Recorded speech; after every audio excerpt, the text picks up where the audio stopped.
Un champion de karaté a asséné un coup de poing au torse d'un garde royal, persuadé que ses compétences le rendaient invincible, mais un geste inattendu du garde a tout changé, laissant le prétendu champion haletant et la foule totalement silencieuse. Voici toute l'histoire.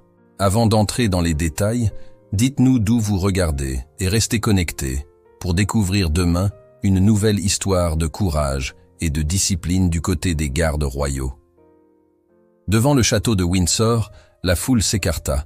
Instinctivement, alors qu'Alexandre Dubois traversait la grande cour, sa ceinture de champion jetée négligemment sur son épaule, scintillant sous le soleil de midi, les anciennes pierres du château s'élevaient fièrement contre un ciel bleu éclatant, tandis que le drapeau royal flottait doucement au-dessus de la tour ronde, signalant la présence de la reine. Des touristes venus des quatre coins du monde prenaient des photos du site historique, dont la splendeur témoignait de près de 1000 ans d'histoire monarchique. Pourtant, tous les regards se tournaient vers Alexandre, qui marchait avec la confiance de quelqu'un habitué à attirer l'attention. Sa petite équipe de 4 coéquipiers, vêtus de survêtements assortis, arborant fièrement le logo de l'Académie de combat du bois, le suivait de près. Chacun d'eux, par son allure de combattant chevronné, aurait impressionné seul, mais ensemble, ils ne passaient absolument pas inaperçus. « C'est vraiment ça la sécurité en Angleterre ?» lança Alexandre en désignant le garde. Il apparaît. Faisait allusion à Vincent Martin, qui restait immobile à son poste, tel un mannequin. Alexandre affirmait que cette posture n'était pas du tout synonyme de vraie préparation au combat.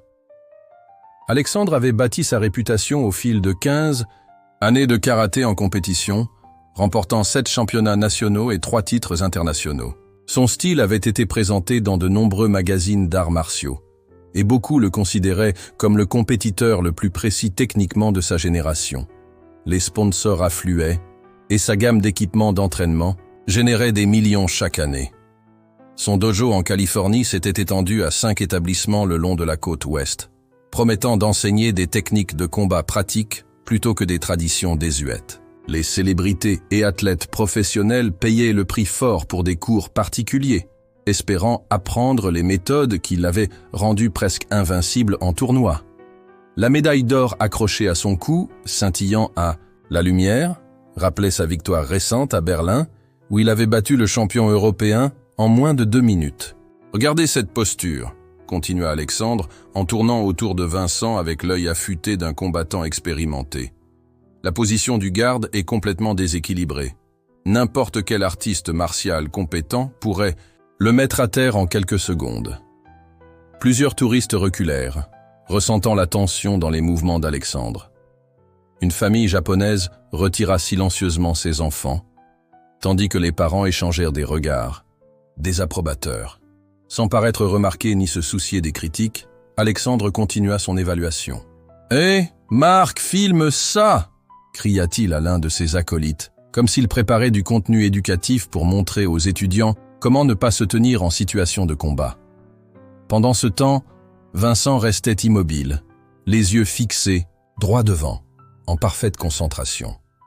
Sa tunique rouge et sa casquette simple contrastaient nettement avec la tenue sportive moderne d'Alexandre. Derrière cette posture cérémonieuse se cachaient 8 années de service militaire, dont 2 missions en Afghanistan, et un entraînement spécialisé que le touriste qui le photographiait ignorait complètement. S'adressant à la foule, qui ne cessait de grandir, Alexandre déclara d'une voix assurée, habitué aux démonstrations publiques. « Ce que vous voyez, c'est du théâtre militaire, pas de l'efficacité au combat. Ces gardes sont entraînés pour avoir bonne mine, pas pour se battre réellement. » Sa voix se propagea dans toute la cour. « Dans mon dojo, la première leçon, c'est que l'immobilité, c'est la faiblesse. Un combattant qui ne bouge pas se transforme en cible facile. » Les réactions du public furent mitigées. Certains paraissaient mal à l'aise, d'autres curieux, et quelques Américains hochèrent la tête en signe d'accord, mais tous les yeux étaient désormais rivés sur la scène qui se déroulait. Alexandre s'approcha de Vincent, si près que le garde pouvait presque sentir son souffle. « Voyons maintenant ce qu'est une vraie posture de combat », annonça-t-il en se mettant dans une position de karaté parfaite, le corps chargé d'énergie. C'est comme ça que les professionnels se préparent pour l'action, pas seulement pour faire bonne figure sur une photo. Il expliqua que le principal problème avec les postures militaires, selon lui, était qu'elles privilégiaient l'apparence au détriment de la fonctionnalité. À travers une série de positions équilibrées, chaque mouvement précis et fluide, fruit de milliers d'heures d'entraînement, il souligna « Voyez comment… » Le garde se tient, les pieds serrés, les bras occupés, le poids placé pour l'apparence plutôt que pour la stabilité.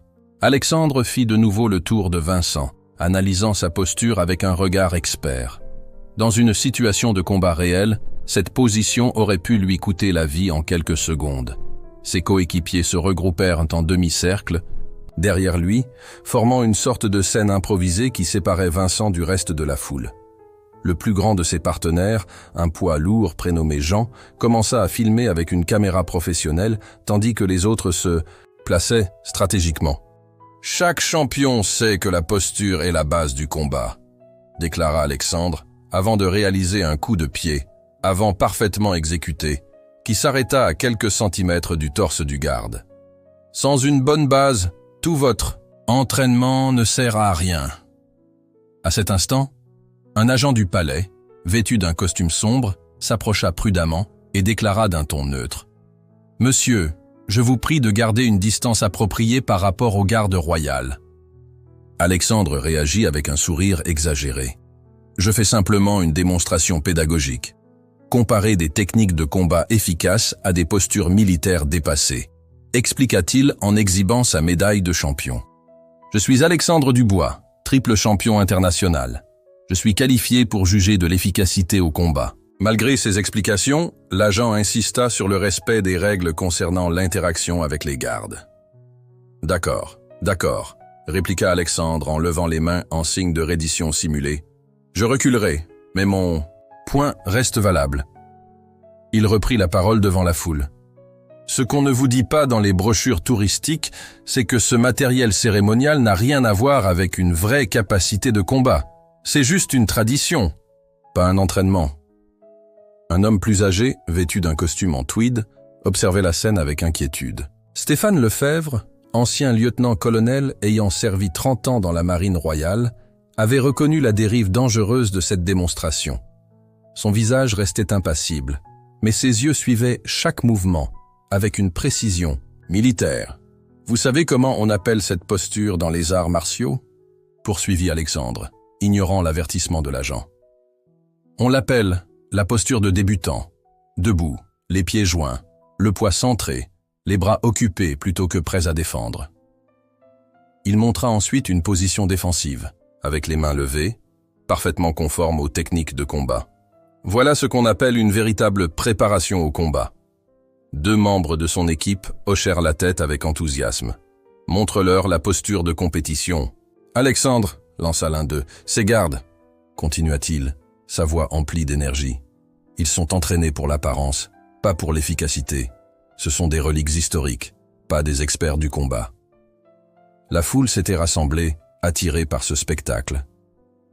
Des adolescents britanniques échangèrent des regards inquiets, tandis que quelques touristes américains murmuraient, téléphone à la main, pour filmer la scène. L'agent du palais se retira en parlant d'urgence dans un talkie-walkie fixé à son revers. La voix d'Alexandre monta en intensité, adoptant le ton d'un commentateur de combat. « Mesdames et messieurs, ce que vous voyez là, c'est… » La différence fondamentale entre la tradition cérémonielle et un vrai entraînement de combat, l'un est pour faire bonne figure, l'autre est pour survivre. Alexandre enchaîna une série de postures de combat avec la précision d'un « et ». Champion, soulignant la répartition du poids. « Dans ma position, je peux attaquer ou défendre dans n'importe quelle direction », dit-il en désignant Vincent. Lui, il reste figé et fait joli, rien de plus. Le garde restait immobile, les yeux fixés droit devant, sa discipline intacte malgré le tumulte ambiant. Sous le soleil d'été, les boutons dorés sur son uniforme brillaient, tandis qu'Alexandre poursuivait son exposé improvisé. Le problème avec l'entraînement militaire, ajouta-t-il en exécutant un coup de pied circulaire impeccable qui s'arrêta à quelques centimètres de Vincent, c'est qu'il est conçu pour des tactiques de groupe et non pour le combat individuel. Il enchaîna avec une autre série de mouvements, démontrant clairement son savoir-faire, son corps se déplaçant avec la fluidité qui l'avait rendu champion. Chaque technique était réalisée avec une perfection sans faille. Regardez comment un vrai artiste martial génère de la puissance, expliqua Alexandre en lançant un coup de poing ultra rapide qui frôla l'oreille de Vincent. Tout est dans la mécanique du corps, pas seulement dans le fait de rester immobile. À cet instant, le lieutenant-colonel Stéphane Lefebvre s'avança, sa prestance militaire perceptible malgré son habit décontracté. « Je te conseille de revoir ta démonstration, jeune homme, » dit-il d'une voix calme mais autoritaire. « Les gardes royaux ne sont pas ce que tu imagines. » Alexandre jaugea l'homme avec une assurance habituelle. « Avec tout le respect que je vous dois, » répondit-il avec un sourire un peu trop assuré. « Il y a une raison pour laquelle les meilleurs combattants s'entraînent avec moi et non avec l'armée. Nous ne sommes pas dans le même monde. » « Ce n'est pas là le point, » rétorqua Lefebvre d'un ton posé. « Ces gardes sont formés pour rester immobiles. » Alexandre l'interrompit. « Je comprends leur rôle historique, mais du point de vue du combat, c'est dépassé. Ils sont entraînés pour marcher, tandis que je suis là pour me battre. C'est deux univers différents. » Il se tourna de nouveau vers la foule, écartant l'intervention de Lefebvre, et ajouta « Laissez-moi vous montrer ce qu'est une vraie posture défensive. » S'approchant encore de Vincent, il exécuta une série de blocages et de contre-attaques qui démontraient toute sa technicité. Chaque mouvement a une raison d'être, rien n'est superflu. Une jeune femme, emmenant ses enfants, murmura « C'est irrespectueux, nous partons. » Et plusieurs autres suivirent, mal à l'aise face à la tension qui montait. L'agent du palais réapparut, cette fois accompagné d'un agent de sécurité, et déclara d'un ton ferme « Monsieur, c'est votre dernier avertissement. Veuillez garder vos distances avec le garde. » « Je termine ma démonstration, » répondit Alexandre, la voix un peu plus dure. « Et les spectateurs apprennent quelque chose d'important sur la différence entre le cérémonial et la véritable préparation au combat. » Il se retourna vers Vincent, dont l'expression demeurait imperturbable malgré la provocation. « Je ne veux pas manquer de respect à l'uniforme, » ajouta-t-il, bien que son ton en dise autrement. Mais c'est précisément pour cela que l'entraînement militaire ne se traduit pas en capacité de combat efficace. Trop d'accent sur l'apparence, pas assez sur l'efficacité. Son équipe se resserra autour de lui, délimitant l'espace de sa performance. Zhang continuait de filmer, rapprochant sa caméra, alors qu'Alexandre enchaînait une nouvelle série de démonstrations. Dans un véritable combat, il énonça, à voix haute, « La première règle est simple. Bouger, c'est survivre. Rester immobile, c'est se condamner. Passons à la pratique. » Sa voix résonna dans la cour désormais silencieuse. « Je vous ai montré les problèmes théoriques des postures cérémonielles. Maintenant, je vais vous démontrer leurs conséquences concrètes. » Alexandre modifia sa position pour se centrer devant Vincent avec une précision étudiée. Bien que le garde restât immobile, l'atmosphère changeait subtilement, comme la tension avant une tempête. Stéphane Lefebvre fit un pas en avant, percevant le danger dans la posture d'Alexandre. « Ça va trop loin », déclara-t-il d'une voix empreinte d'autorité. « En réalité, » répliqua calmement Alexandre, « on n'en est qu'à la partie pédagogique. » S'adressant de nouveau à l'Assemblée en véritable instructeur de sport de combat et d'autodéfense, il expliqua « Une des premières choses que nous testons, c'est l'intégrité structurelle. Une posture solide résiste à la pression, alors qu'une posture faible s'effondre. » Il entama ensuite une série d'étirements méthodiques, ses mouvements calculés comme s'il répétait une routine de longue date, témoignant de son expérience en compétition. « Ce que je vais vous montrer, continua-t-il, c'est pourquoi rester statique échoue face à une force dynamique, ce que nous appelons en entraînement la mise à l'épreuve sous pression. » Un agent de sécurité du palais s'avança à nouveau avec insistance. « Monsieur, vous devez reculer immédiatement. » Alexandre l'ignora, concentré uniquement sur sa démonstration, fixant intensément la poitrine de Vincent pour évaluer les angles et la force, grâce à une précision acquise après des milliers de combats. « Le corps humain a des points faibles naturels, » expliqua-t-il en roulant ses épaules pour se dégourdir. « Un bon entraînement en arts martiaux t'apprend à protéger ses points tout en exploitant les faiblesses de ton adversaire. Une voix dans la foule cria « Ne le fais pas, tu fais une erreur !» Pendant un court instant, un doute traversa le regard de Vincent, puis son assurance se réaffirma. « C'est une démonstration contrôlée », répliqua-t-il. « Je sais exactement ce que je fais. » Stéphane Lefebvre intervint de nouveau, sa voix tranchant dans le silence. « Vincent n'est pas simplement un symbole cérémoniel. »« Exactement, » interrompit Alexandre. « C'est mon point. Ces gardes peuvent ressembler à des soldats d'élite, mais ils sont formés pour le cérémonial, pas pour le combat réel. » Il adopta une posture parfaitement équilibrée, les mains positionnées avec la précision d'un champion. Mesdames et messieurs, ce que vous allez voir illustre la différence entre l'apparence et la réalité. D'un mouvement explosif, Alexandre se lança à l'attaque, ses gestes fluides et élégants rappelant ceux qui l'avaient rendu champion. Son coup de poing, exécuté avec une technique irréprochable et une parfaite coordination du corps, fut dirigé exactement vers le sternum de Vincent. C'était le même coup qui lui avait valu son 2e titre international, porté avec la confiance d'un homme ne doutant jamais de sa puissance. L'impact fut net, un bruit sourd qui fit taire les murmures de la foule.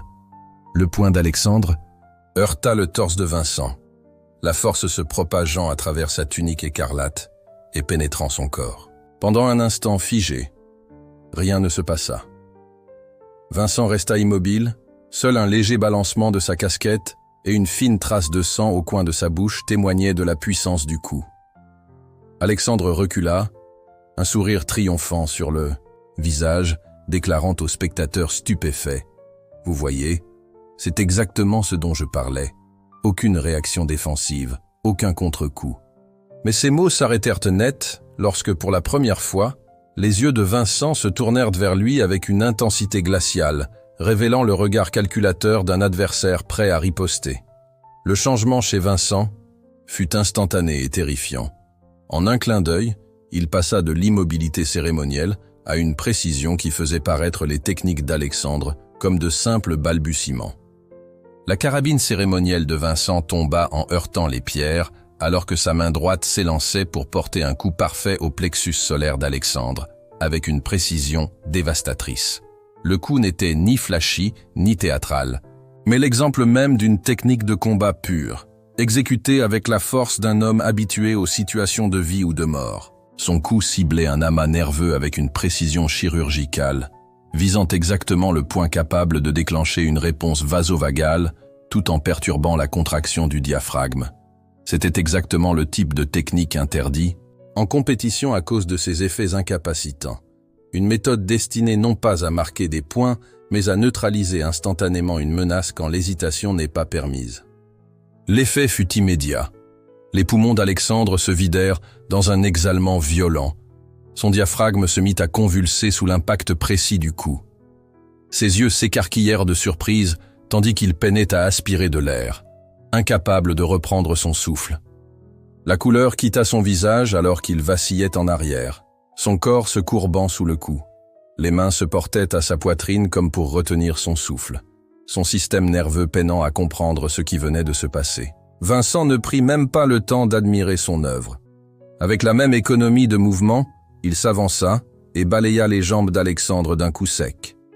Le champion s'écroula sur les pierres, toujours en lutte pour respirer, tandis que sa médaille de champion résonnait sur le sol dans un tintement métallique marquant sa chute brutale de confiance vers l'humiliation. « Reste par terre », ordonna Vincent d'une voix calme mais autoritaire. « Respire lentement. » Alexandre, privé de souffle par la précision clinique du coup, ne pouvait rien faire. Allongé sur les pierres, une main sur la poitrine et l'autre levée comme pour implorer une trêve, il semblait totalement submergé par la douleur. Vincent, quant à lui, garda sa posture impeccable, non pas celle cérémonielle d'avant, mais celle d'un combattant aguerri, toujours prêt à réagir à une nouvelle menace. Sa position était dénuée de toute ostentation, purement fonctionnelle, le résultat d'années d'entraînement où une erreur pouvait coûter la vie, plutôt que quelques points en tournoi. Jean avait laissé tomber sa caméra, l'équipement coûteux abandonné, tandis que le reste de l'équipe d'Alexandre reculait, leur confiance d'antan s'étant évaporée.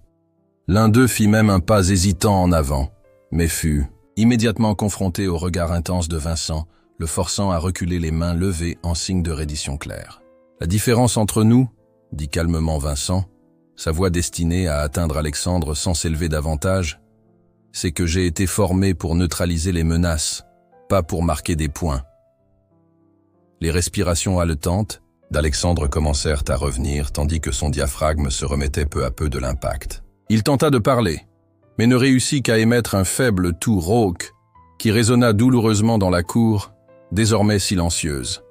« Tu fais face à une paralysie diaphragmatique », expliqua Vincent d'un ton clinique. « Cela durera environ 30 secondes, et ensuite tu pourras respirer normalement. » Stéphane. Lefebvre s'avança alors pour se tenir aux côtés de Vincent, sa prestance militaire s'accordant parfaitement avec celle des gardes alors qu'il s'adressait à la foule abasourdie. Voilà la différence entre le cérémonial et la véritable capacité.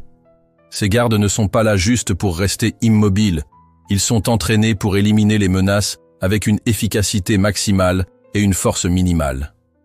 Alexandre parvint à se redresser sur un coude, sa respiration encore laborieuse. Mais s'améliorant peu à peu, et ses yeux, autrefois pleins de fierté, reflétaient désormais la reconnaissance humble de quelqu'un qui avait commis une grave erreur de jugement. « Comment as-tu fait ça ?» balbutia-t-il. « C'est le fruit d'un entraînement en reconnaissance spéciale », répondit simplement Vincent. « Nous ne nous entraînons pas pour les compétitions, mais pour survivre. » L'un des compagnons d'Alexandre, reprenant un peu de courage, s'avança à nouveau. « Hé mec, ce n'était pas une démonstration. Tu viens d'attaquer un membre des forces armées de Sa Majesté en service. » Stéphane Lefebvre intervint d'un ton sec. « C'est une infraction très grave. » Alexandre, parvenant à former quelques phrases malgré son souffle court, dit « Cette technique, on ne la voit jamais en compétition parce qu'elle n'est pas faite pour ça », expliqua calmement Vincent, toujours dans sa posture équilibrée. « Elle est conçue pour neutraliser rapidement une menace. » Il observa Alexandre avec l'œil d'un professionnel chevronné. « Ta technique est peut-être bonne, parfaite pour marquer des points dans un cadre contrôlé, mais tu te trompes lourdement. Nous ne sommes pas de simples figures. Cérémoniels avec un entraînement basique, nous sommes des soldats de combat temporairement affectés aux fonctions cérémonielles. » Alexandre se redressa difficilement en s'asseyant, grimace de douleur à chaque spasme diaphragmatique. « Tu as agi si vite, » répliqua Vincent. « Le fait d'être en service cérémoniel ne change rien à notre nature. Cela ne fait qu'ajouter des protocoles sur quand et comment nous réagissons. » Le personnel de sécurité du palais intervint avec professionnalisme et le responsable donna un signe approbateur à Vincent. « Situation maîtrisée, » annonça-t-il. « Soldats, c'est confirmé, » répondit Vincent en reculant pour laisser le champ libre à l'équipe de sécurité. Il reprit son arme cérémonielle et adopta une position de repos, sans revenir immédiatement à l'ancienne posture. La mince trace de sang sur le coin de sa bouche était la seule preuve visible de l'impact d'Alexandre. Les agents de sécurité aidèrent Alexandre à se relever, et bien que sa respiration se fût régularisée, il restait voûté par la douleur persistante, sa confiance de champion désormais remplacée par une stupéfaction totale. Stéphane Lefebvre s'adressa alors aux touristes rassemblés avec l'assurance d'un officier supérieur. Il y a eu ici une incompréhension majeure qui a malheureusement conduit à une agression pénale. Il désigna Vincent, qui se tenait en position de repos, son attitude professionnelle intacte malgré l'interruption. Vincent, comme tous les gardes royaux, est un soldat en service actif temporairement affecté aux fonctions cérémonielles. Avant d'endosser cet uniforme, il a servi dans une unité de reconnaissance spéciale, l'une des forces d'élite les plus réputées de notre pays. Un murmure d'intérêt parcourut la foule et plusieurs touristes échangèrent des regards entre Alexandre et Vincent, comprenant enfin le contraste saisissant entre les arts martiaux de compétition et le combat militaire réel. Il a effectué 2 missions en Afghanistan, poursuivit Lefebvre, ainsi que des déploiements dans des lieux classifiés. La posture immobile que vous voyez n'est pas le signe d'une incapacité, mais bien l'expression d'une discipline exceptionnelle, propre aux unités militaires d'élite. Alexandre, désormais escorté par la sécurité, semblait absorber ces vérités avec une douloureuse clarté. « Je ne savais pas, » murmura-t-il. « Je pensais que c'était juste pour le cérémonial. » « C'est une erreur fréquente, » reconnut Lefebvre. Les gardes royaux proviennent de 5 régiments d'infanterie active qui alternent entre opérations réelles et missions cérémonielles. Le garde que vous voyez aujourd'hui a peut-être participé à des opérations antiterroristes il y a seulement 6 mois. Alexandre regarda Vincent avec un respect sincère, faisant disparaître toute arrogance antérieure. Ce coup au plexus solaire, je n'ai jamais ressenti quelque chose d'aussi dévastateur, admit-il. C'est une différence de formation, répondit calmement Vincent. Tes techniques sont faites pour marquer des points dans des compétitions, tandis que les miennes visent à neutraliser les menaces. Différents objectifs nécessitent des méthodes différentes. Un agent de sécurité intervint alors. « Monsieur, nous devons vous mener en garde à vue pour agression sûre. Un membre des gardes royaux, ce qui est une infraction très grave. » Alexandre acquiesça avec une surprenante sérénité. « Je comprends, » dit-il, puis se tourna vers Vincent une dernière fois. « Pour ce que ça vaut, je m'excuse sincèrement. J'ai complètement mal évalué la situation. » Vincent répondit simplement, sans émotion. « La plupart des gens voient seulement l'uniforme cérémonial et oublient le soldat qui se cache derrière. » Tandis que la sécurité emmenait Alexandre, Stéphane Lefebvre s'adressa aux touristes encore présents à une distance respectueuse. Ce que beaucoup ignorent, c'est que le rôle cérémoniel des gardes est secondaire par rapport à leur fonction militaire. Ces gardes sont choisis pour leurs excellents dossiers, pas pour leur capacité à rester immobiles. Il désigna Vincent, qui avait repris sa posture cérémonielle, toujours impeccable malgré l'incident. Avant d'être affecté au château de Windsor, Vincent avait participé à de multiples missions de reconnaissance spéciale. Les compétences que vous venez de voir se développer dans des situations où une erreur pouvait coûter bien plus qu'un simple match de tournoi. Un touriste américain, timide, demanda « Mais pourquoi ne nous disent-ils pas tout cela dans les guides? Pourquoi nous faire croire qu'ils ne sont là que pour le cérémonial ?» Lefebvre esquissa un léger sourire. « Il y a des raisons de sécurité opérationnelle, et surtout, il y a cette tradition française de modestie. On ne se vante pas de ses capacités. On les conserve simplement. » Alors qu'Alexandre était conduit vers un véhicule de police, il s'arrêta près de Vincent, toujours en position de garde, les yeux fixés droit devant. « Ta technique, de contrôle du diaphragme, » dit calmement Vincent. « Ce n'est pas quelque chose que j'ai appris dans aucun système d'arts martiaux. » Vincent resta silencieux, fidèle à sa posture, tandis que Lefebvre reprit. « Différentes formations pour des objectifs différents, monsieur Dubois. Le combat en tournoi se base sur des règles et des points, alors que le combat militaire se fonde sur l'efficacité réelle. » Alexandre hocha lentement la tête, le respect se lisant désormais sur son visage. « J'ai combattu en full contact pendant 15 ans et jamais je n'avais ressenti un tel impact.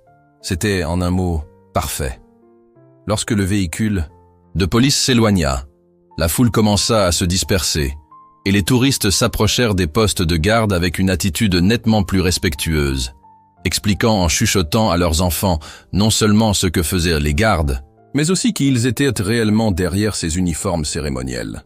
Stéphane Lefebvre observa la scène avec satisfaction, avant de poursuivre sa route en saluant respectueusement Vincent. Le garde resta immobile, les yeux fixés droit devant, avec pour seule trace un petit éclat de sang sur le coin de sa bouche, bientôt effacé par le soleil de l'après-midi. Que feriez-vous à la place d'Alexandre? Auriez-vous su faire la différence entre le rôle cérémoniel et la véritable capacité de combat? Ou auriez-vous confondu une posture disciplinée avec une limitation? La vraie force ne se mesure pas en ceinture de champion ou en trophée de tournoi, mais dans la discipline silencieuse qui sait exactement quand agir et quand rester ferme face à la provocation. Si cette histoire vous a appris quelque chose de nouveau sur les gardes royaux, n'oubliez pas d'aimer cette vidéo et de revenir pour d'autres récits puissants révélant la vérité derrière les traditions cérémonielles. Et surtout, activez la cloche pour ne manquer aucune nouvelle publication quotidienne. Profitez également des vidéos précédentes affichées à l'écran. Et à demain, à la même heure, pour une nouvelle vidéo qui remet en question les idées reçues et rend hommage à ceux qui servent.